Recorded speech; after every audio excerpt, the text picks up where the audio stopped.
The 15th edition of the Transat Jacques Vabre race set off from Le Havre on the 7th of November. After 10 days preparing in port, it was time to set off on the longest double-handed transatlantic race, heading for Martinique via a rounding mark in the middle of the Atlantic. Ideal conditions of 15 to 20 knots of wind for the start meant a great show for fans on the Normandie cliffs.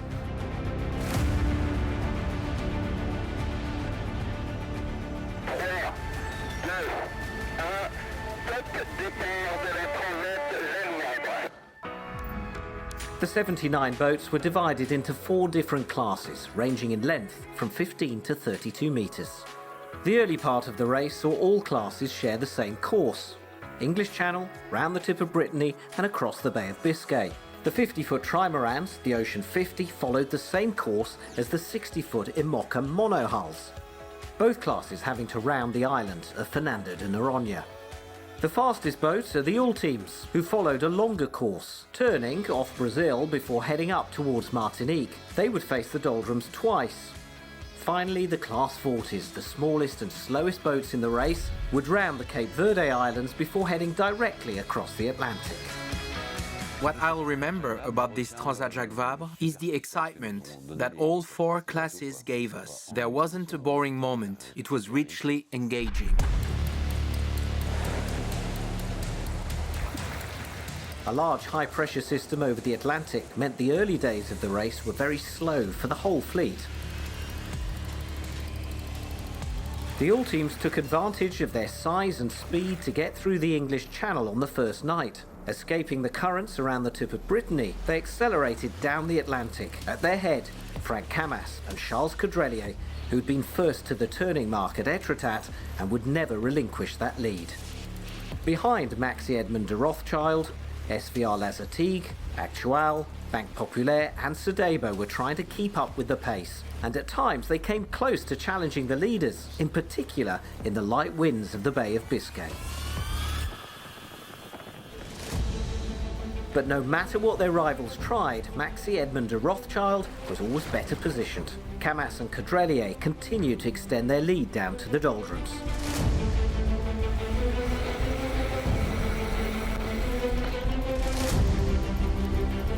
What's down there? Where are we going? So over there to the northwest is Cape Verde. Right in front of us are the doldrums. And once we're through them, we head towards Brazil.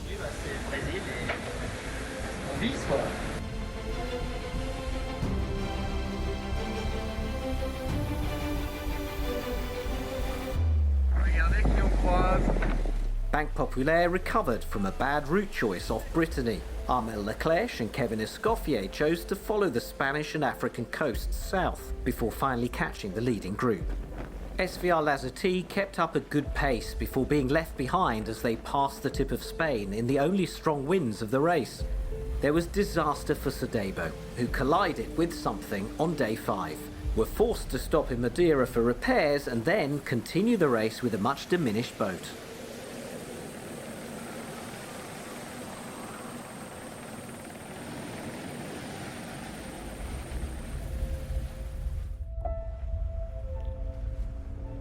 The lighter, faster Ocean 50 trimarans came out of the windless conditions best.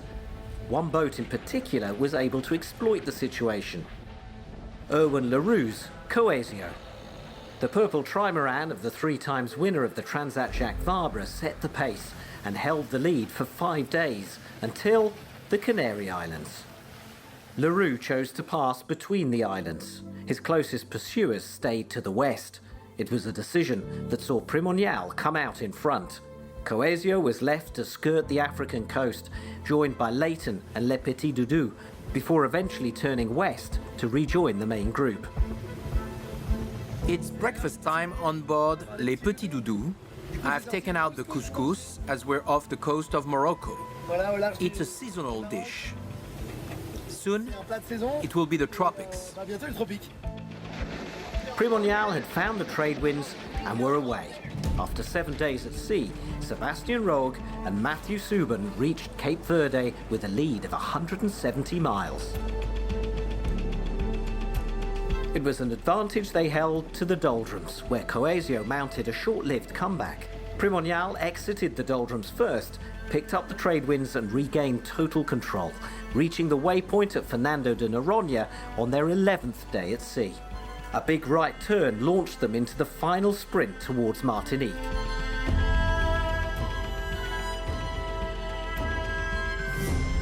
Hi everyone, welcome aboard the Primonia rocket. It's the express to Martinique. We passed Fernando de Noronha last night, and since then we've been attacking all the way down the no-go zone along the coast of Brazil. It's quite a challenge, because we've got 25 knots of wind, and we're rolling at an average of 24-26 knots. The fleet then embarked on a jibing match along a no-go zone, enforced by race management to avoid the busy fishing areas off northern Brazil.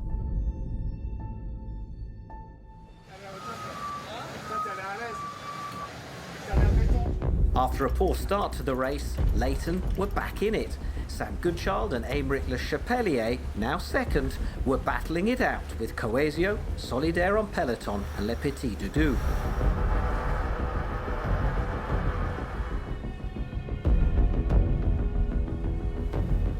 In the ensuing duels, two boats fell back and out of the running.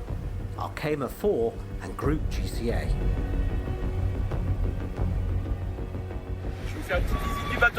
Here is a tour of the boat. There is Yvan, who's doing the cooking and sailing at the same time. He's studying the weather forecast on the computer, and we're having lunch at the same time. There's a lot of equipment involved, and as you can hear, the noise is infernal, 24 hours a day.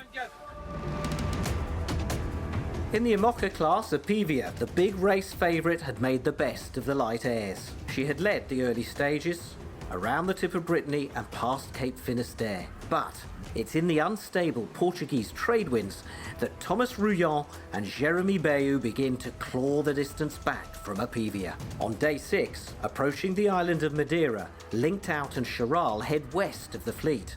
Apivia chooses to stay east for too long, and for the first time relinquishes her lead to her rivals. So we meet again Charal. The Apivia-Charal duel continues at daybreak. The battle rages on, with Linked Out also not far away. It's a raging battle, isn't it? A real duel to the end. Yup, a bloody duel. Linked Out led to the Canary Islands before the fleet split into two. The chasing group, made up of Initiative Kerr, Archaea Paprec and 11th Hour Racing Malama, chooses to skirt the African coast and benefit from the thermal breezes created by the heat of the Mauritanian desert. Further west, the leading trio of Linked Out, Apivia and Charal are within 50 miles of each other. The crews are engaged in an intense game of cat and mouse. Happy Sunday on board Charal. Time for the Sunday roast. Crossing the tricky doldrums changed nothing in the rankings, and soon the 60-footers were heading for a waypoint of Fernando de Noronha.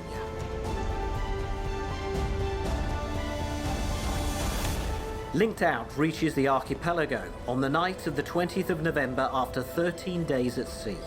Apivia is second, Charal third. These fast foilers have extended their lead and are now more than 300 miles ahead of Initiative Kerr and Archaea Paprec in 4th and 5th.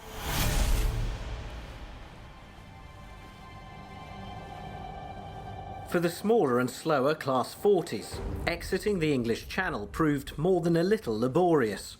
It turned into a tour of Brittany and gave rise to some epic scenes, the lack of wind and the strong currents forcing sailors to sneak in and out of the shoreline to try to get into the Bay of Biscay. But here again, the high pressure turned the regatta into a slow-motion race. Alexis Loison's La Manche and Luc Berry's La Motte fought it out for first place throughout that first week. It was only off the coast of Spain that chasing pack caught up with the leaders. After 6 days at sea, Antoine Carpentier's Redman moved into the lead for the first time. Hello everyone, welcome to Redman. We've had a crazy 48 hours, but we've regained the lead, so we're very happy. Just behind Banque du Le Mans, Volvo and Eden Red were waiting to pounce as they skirted the African coast.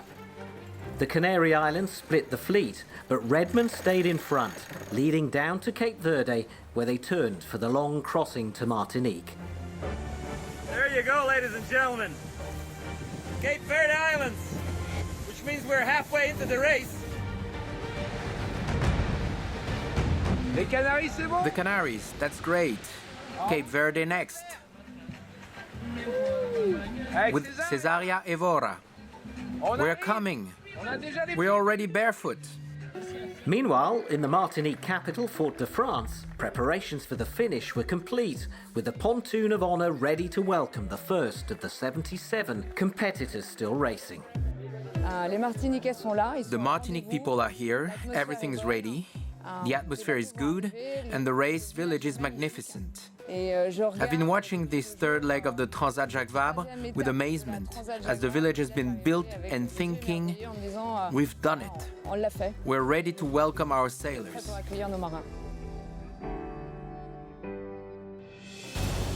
Attention pour l'arrivée de Primonial. Top arrivée de Primonial. On Monday, the 22nd of November at 9 p.m, Sébastien Rogue and Mathieu Soubin crossed the finish line of the 15th edition of the Transat Jacques Vabre in first place in the Ocean 50 class. Primonial had taken 15 days, 13 hours, 27 minutes and 14 seconds and covered 6,536.56 miles at an average speed of 17.5 knots. The winning skippers were overjoyed. Very nice victory, nice sailing. There was a very clever weather move in the Canaries where they shifted to the west, and that eventually gave them the lead. But taking the lead is one thing, keeping it is another. They sailed magnificently.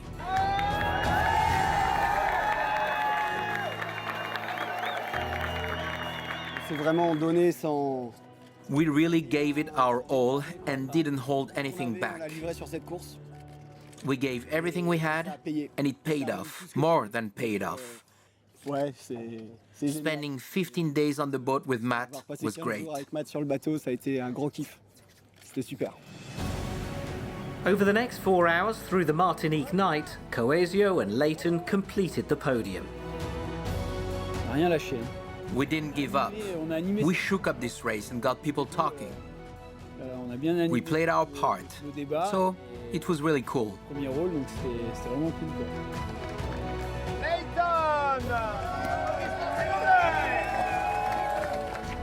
Third place isn't bad, and it was a great transat. We got off on a bad foot probably the first 12 hours, and we kind of dragged that deficit through the rest of the race. But really happy to come back to third and gain some places going through the doldrums and get back onto the podium. And now we're tired, looking forward to some sleep.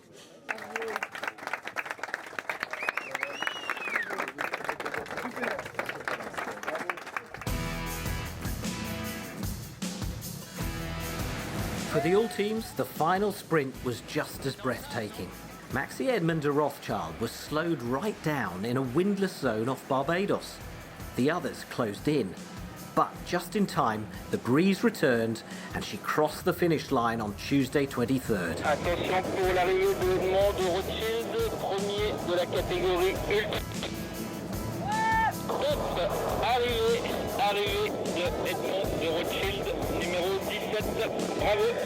Frank Camas and Charles Caudrelier took 16 days, 1 hour, 49 minutes and 16 seconds to cover 9,262.13 miles, averaging 24.01 knots. The pair were race leaders for 98% of the time. Logic won it. They were favorites, and once they had the lead, their perfect knowledge of the boat, perfect teamwork won through. Franck and Charles ticked all the boxes.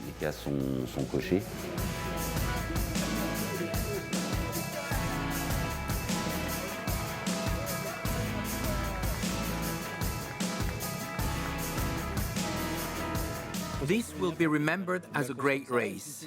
It was the longest Jacques Vabre I've ever done. Same for Charles, 7,500 miles. It's a very long race. So we are delighted to have arrived with a boat that's 100%, and above all, in front. Behind them, the next few hours were intense, and SVR Lazartigue did not give up, managing to steal second place from Banque Populaire on the last few tacks. There's a great winner up front, and behind us they also fought hard. What happened in the last 48 hours with Banque Pop was just great. We had a blast, and we are super happy. Et on est super content.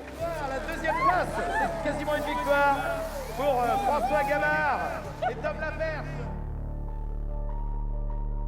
On aurait bien aimé garder cette deuxième place. We would have liked to hold on to second place, which was ours for much of the race.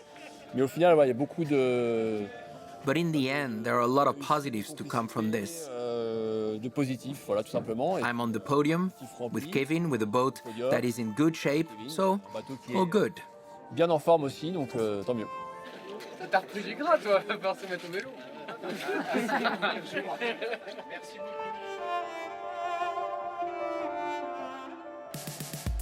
While the pontoons were filling up with multi-hulls, the monohulls were still racing.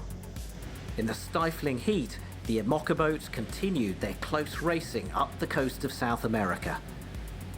The trade winds, though, were not stable and restricted the sailors' strategy options as they followed the course along the no-go area off Brazil. At the front, Thomas Rouillard and Morgan Lagraviere found some extra acceleration thanks to their good downwind speed. It made all the difference. Linked Out was more than 150 miles ahead of Charlie Dallan and Paul Mayat-Sapivia, who were definitely off the pace in these conditions. Charal sat third. The ranking seemed to have been frozen. There's a little less than 2 days to the finish, scheduled for the morning of the 25th. You can see the trade winds are a little weak and erratic. They vary between 10 and 14 knots. It's not huge, but we should find a little more pressure this evening up to the finish. More than 400 miles behind, still struggling with the residue of the doldrums, Arkea Paprec and Initiative Keur were racing close up.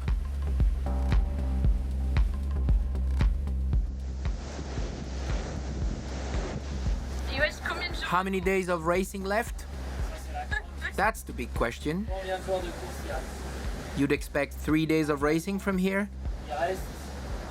So the challenge now is to stay ahead of the boats behind us. And if we manage to upset Arkea, who's just ahead, that would be good.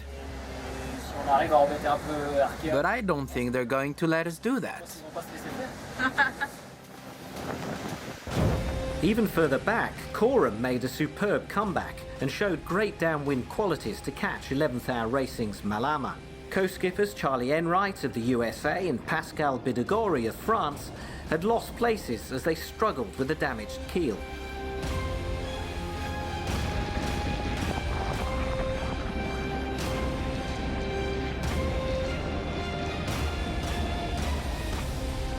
Thursday, 25th of November, after 18 days at sea, Thomas Rouillard and Morgan Lagraviere crossed the line to take the Imoca title after nearly 6,700 miles at an average of 15 knots.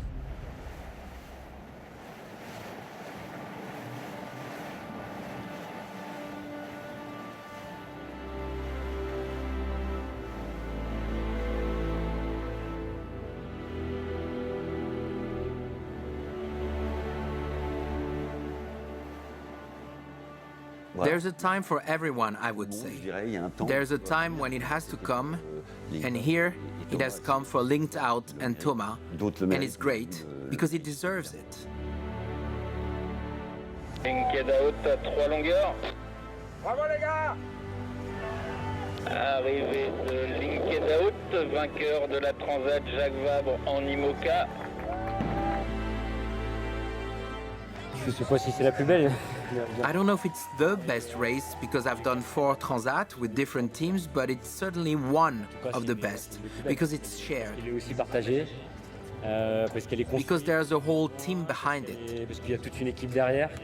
Et comme je And that's what drives me and what makes me happy. qui m'anime et qui me fait plaisir. It's all the sharing that we're going to manage to create around this victory. Autour de cette, That's why we're doing it. voilà, c'est pour ça qu'on le fait. Et And all that good stuff starts now. le bonheur démarre maintenant, quoi. Aussi. In the early hours of Friday morning, it was Apivia's turn to approach Diamond Rock. Charlie Dallan and Paul Meyer finished second, 20 hours behind the winner.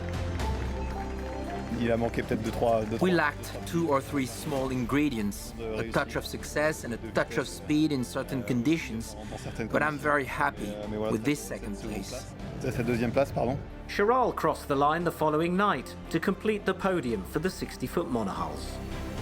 Même si à chaque fois qu'on prend un départ, We always race to win, but you have to be satisfied with a podium, se satisfaire de especially when you have great winners like Thomas and Morgan, who did a great job, et Morgan, both in terms of strategy and speed.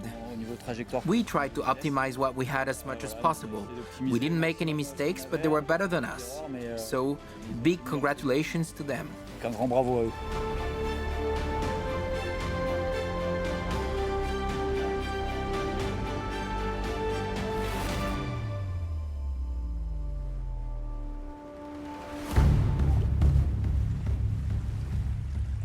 For the Class 40s, the race had been long, with unusually light winds and unseasonal weather patterns. On the approach to the West Indies, the seaweed added to the problems.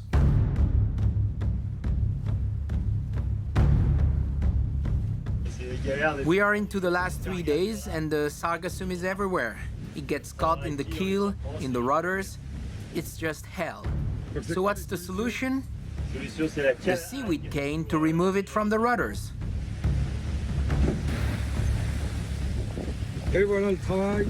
Proof it works? A clear wake.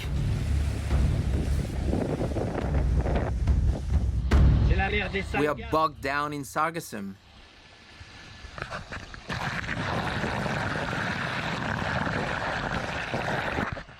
You know what I mean? The race is much longer than expected. Tiredness is growing, and the heat is becoming a real problem. So Massa is saying, if you want to become cooler, you have to steer. In the closing stages of the race, Redmond continued to dominate. Behind her, the tightly bunched pack had grown to 10. Antoine Carpentier was under pressure.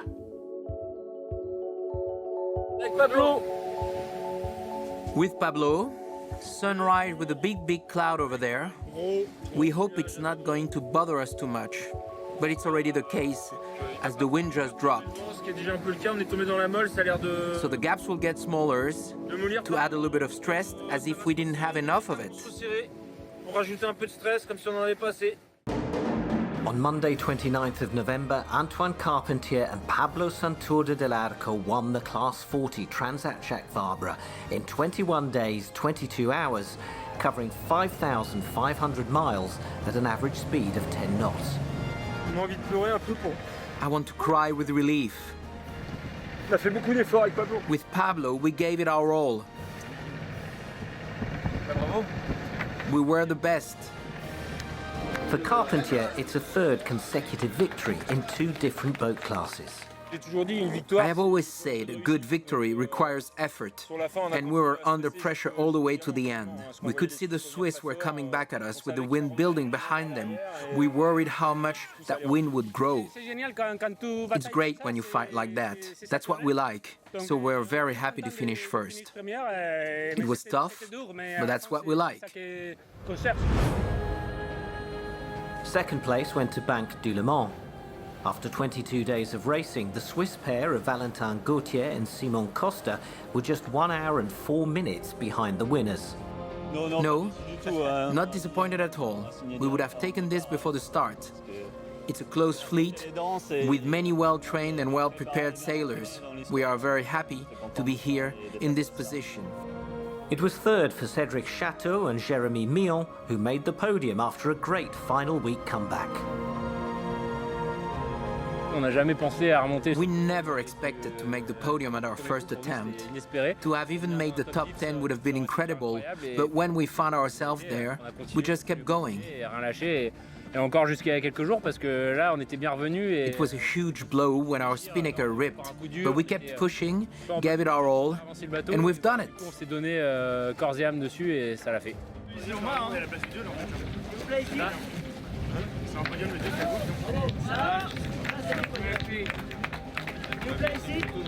C'est un super cru. It's what we'd hoped for at the start, Dans le bassin. and the race has delivered. On voyait bien la bagarre à venir vu la qualité. The 2021 edition has turned out to be a vintage Jacques Vabre race. Donc c'est vraiment un très beau cru Jacques Vabre 2021. Ouais.